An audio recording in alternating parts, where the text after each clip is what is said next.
Hi hello. അപ്പോൾ ഇന്നൊരു അമ്പലത്തിൽ പോയ വിശേഷങ്ങളാണ്. അപ്പോൾ രാവിലെ 5 മണിക്ക് തന്നെ എണീറ്റ് അമ്പലത്തിൽ പോകാൻ വേണ്ടിയിട്ട് ഫുൾ സെറ്റായി. കോളേജ് ബസ് ഉണ്ടായിരുന്നു മാംഗ്ലൂർ വരെ, അപ്പോൾ അതിലായിരുന്നു പോയിട്ടുണ്ടായിരുന്നത്. കദ്രി അമ്പലത്തിലാണ് ഞങ്ങൾ പോയത്. അപ്പോൾ ഇന്ന് കർണാടകയിൽ യുഗാദി സെലിബ്രേഷനാണ്. ഞങ്ങൾക്ക് ഈ പുതുവർഷം വിഷു എന്നൊക്കെ പറയില്ലേ, അതുപോലെയാണ് ഇവർക്കിവിടെ യുഗാദി. അപ്പോൾ എൻ്റെ റൂംമേറ്റിൻ്റെ വീട്ടിൽ ഇതൊക്കെ ആചരിക്കും. അപ്പോൾ അവർക്ക് ഹോസ്റ്റലിലുള്ളതുകൊണ്ട് അവർക്ക് പോകാൻ പറ്റിയില്ല, ലീവില്ലായിരുന്നു. അപ്പോൾ ഞങ്ങൾ എന്തായിരുന്നു രാവിലെ അമ്പലത്തിലൊക്കെ പോയി വരാമെന്ന് വിചാരിച്ചു. പിന്നെ അമ്പലത്തിൽ കയറിയ ഫോട്ടോസ് വീഡിയോസൊക്കെ മാൻഡേറ്ററി ആണല്ലോ. ഈ ഒരു വെള്ളം ഞങ്ങൾ കുറച്ച് പടികളൊക്കെ കയറിയിട്ട് കദ്രി അമ്പലത്തിൽ തന്നെ മേലെ ഒരു ശിവലിംഗം ഉണ്ട്, അതിൽ കൊണ്ടുപോയി അർച്ചനയൊക്കെ ചെയ്യാം. അപ്പോൾ അതൊക്കെ ചെയ്തു. അവിടെ വീഡിയോസൊന്നും എടുക്കാൻ പറ്റില്ല, അമ്പലത്തിൻ്റെ ഉള്ളിലോ പിന്നെ ആ ശിവലിംഗം ഉള്ളിടത്തൊക്കെ. അപ്പോൾ വീഡിയോസൊന്നും എടുത്തില്ല. ഇത് അതിൻ്റെ മേലെ തന്നെയുള്ളൊരു ഹനുമാൻ സ്റ്റാച്ചു ആയിരുന്നു.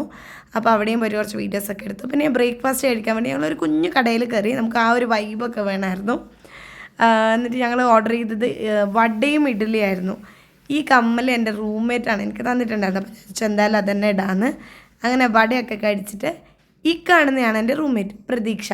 അപ്പോൾ ഞങ്ങൾ രണ്ടുപേരും പ്രതീക്ഷ ആയതുകൊണ്ട് നമ്മുടെ കോളേജിൽ ഞങ്ങളെ പി സ്ക്വയർ എന്നാണ് വിളിക്കാറുള്ളത്. അപ്പോൾ ഞങ്ങൾ ഹോസ്റ്റലിലേക്കുള്ള കുറച്ച് ഫ്രൂട്ട്സൊക്കെ മേടിച്ചു. എന്നിട്ട് എനിക്ക് പൂ വെക്കണം എന്നുണ്ടായിരുന്നു അമ്പലത്തിൽ പോകുമ്പോൾ. അപ്പോൾ പോകുന്ന വഴിക്ക് ഫ്ലവറൊന്നും കിട്ടിയില്ല. അപ്പോൾ തിരിച്ചു വരുമ്പോൾ പൂവൊക്കെ മേടിച്ച് വെച്ചു. എൻ്റെ കോളേജിൽ ബസ്സിൽ തന്നെ കോളേജിൽ